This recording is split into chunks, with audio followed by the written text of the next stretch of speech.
কোন সন্তান যদি বাবা মার আগে মৃত্যুবরণ করে, বাবা তো সন্তানের লাশের পেছনে পেছনে যেতে পারে, বাবা সন্তানের কবরেও নামতে পারে। বলে কেন, বাবার কলিজায় কি মায়া দয়া নাই? আচ্ছা, বাবাও চিৎকার করে করে কান্না করবে, কিন্তু বাবাকে আল্লাহ ওই শক্তি সামর্থ্য মনোবল দিয়েছেন, বাবা সন্তানকে দাফন করে শোয়া কান্না করতে করতে উপরে উঠতে পারবেন, ওই শক্তি আল্লাহ বাবা দিয়েছেন।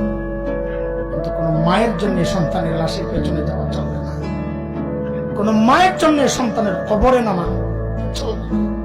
কেন, দুনিয়ায় এমন কোন মা নাই যে সন্তানকে দাফন করার জন্য কবরে নেমে সন্তানকে শোয়া দিয়া ওই মা আবার সুস্থ অবস্থায় উপরে উঠবেন, এমন কোন মা নাই।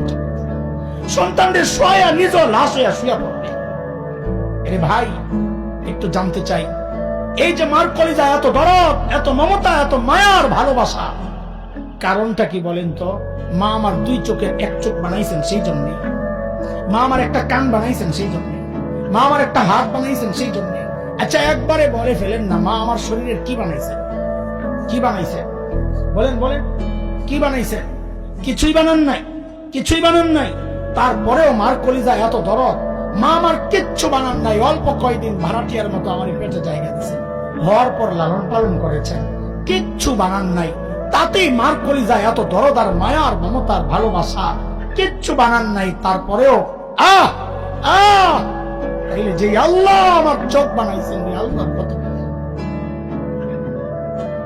যে আল্লাহ আমার হাত পা বানাইছেন, আল্লাহর কত, যে আল্লাহ আমার এত এত নিয়ামত দিয়া বাঁচায় রাখছেন, আল্লাহর কত নয়।